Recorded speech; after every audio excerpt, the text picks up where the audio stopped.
السلام عليكم ورحمة الله وبركاته. النهاردة هنعمل بسبوسة المحلات، وبل أجمل وأطعم وألذ من المحلات مليون مرة.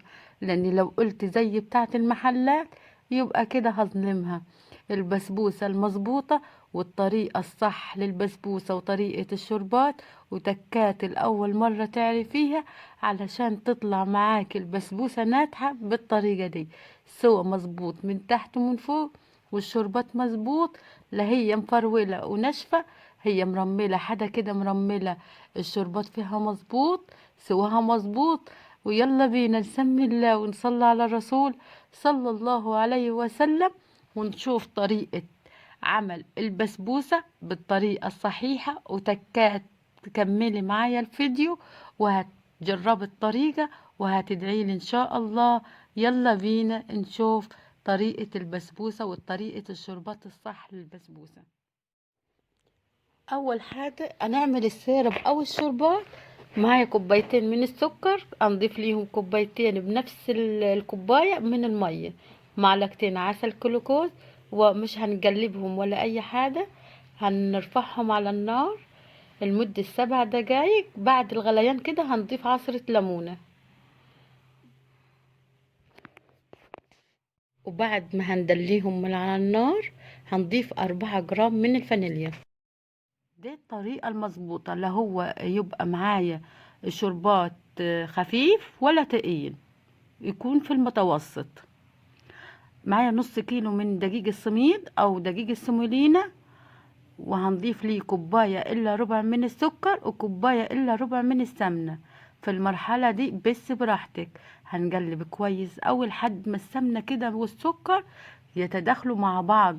انا بسبوسة يعني، بس هنبس كويس قوي لحد ما السكر احسه خلاص اختفى مع المكونات. هنضيف معلقة كبيرة من البيكنج باودر، ودي مهمة جدا علشان البسبوسة ما تبقاش مكتومة معايا.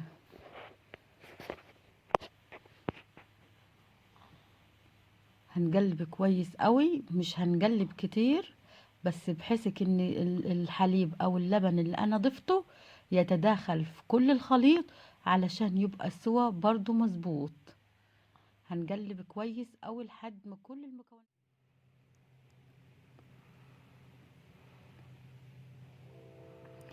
طبعا في المرحلة دي ممكن تضيفي جوز هند وممكن تستغني عنه. انا هعملها بسبوسة سادة. الصينية المتوسطة اللي في الطاجن، ممكن انت لو عايزاها اخف من كده هتدينا بسبوسة كده متماسكة كده وحجمها كبير. لو انت عايزاها ارج من كده واخف من كده، طبعا الصينية الكبيرة في طجم الصواني. انا حطاها في الصينية المتوسطة، بس القطعة البسبوسة عالية كده وحلوة معايا. هنخبط خبطتين 3. انا مشغلة الفرن من اول ما ابتديت، خبطتين 3 4، لان احنا بعد ما نعمل الخليط هندخله الفرن فورا.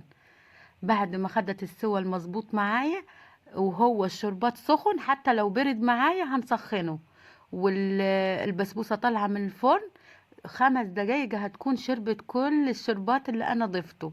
هنغطيها وهنسيبها كده ساعة او ساعتين، بس انت من الافضل تعمليها وتخليها ليلة كاملة في التلاجة، وبعد كده هتقطعيها. هتبقى معاكي بسبوسة متماسكة وشربت الشربات والشربات تتماسك معاكي، والطعم بتاعها الخطير. بس انا قطعتها بعد حوالي ساعة او ساعة ونص، وطلعت طبعا القطعة بقطعتها زي ما انتوا شايفين. واهم حاجه السيرة بيكون سخن، والصينيه البسبوسه تكون طالعه من الفرن سخنه، واضافه الفانيليا بتديها طعم خطير. يعني الفانيليا في الاخر كده للشربات 4 جرام من الفانيليا. الشربات اهم حاجه يكون مش خفيف قوي، يكون في المتوسط. دي تكة مهمة جدا جدا للبسبوسة، لان الشربات لو كان خفيف البسبوسة تبقى معدنة كده وطرية بزيادة. اما الشربات متماسك كده هتبقى طرية بس متماسكة شوية، وتبقى بالقوام التحفة ده الجميل ده، لان الشربات بتاعها مش خفيف قوي. طبعا البسبوسة زي ما انتوا شايفين مش طرية ومش متماسكة قوي، وحاجة كده مرملة، والشربات فيها مظبوط. ان شاء الله هتجربوها وهتدعولي ان شاء الله. جربوا الطريقة دي، وما تنسونيش في اللايكات. اللايكات هي اللي بترفع الفيديو. ولو استفدتوا بأي معلومة، الاشتراك في القناة وتفعيل زر الجرس علشان يوصلكم كل جديد. والبسبوسة معايا خطيرة وأحلى وأطعم وألذ من بتاعة المحلات. أتمنى تجربوها وتدعولي. أنا عايزة دعوة حلوة منكم كده وكومنت حلو تحت الفيديو. طبعا درجة الحرارة تكون في المتوسط، لا هي عالية قوي ولا هي هادية. السوا المظبوط بتاعها على درجة حرارة 190. لو هتشغلي الفرن من فوق ومن تحت، شغليها من تحت بس، وبعد كده بعد ما تاخد السوا المظبوط من تحت شغليها من فوق. او لو عندك الشواية شغليها من تحت، وبعد ما تاخد برضو السوا شغلي الشواية.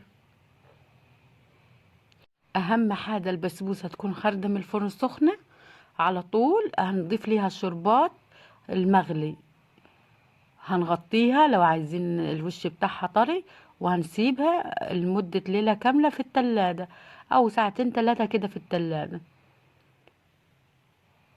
اتمنى وصفاتي تنال على اعجابكم، والسلام عليكم ورحمة الله وبركاته.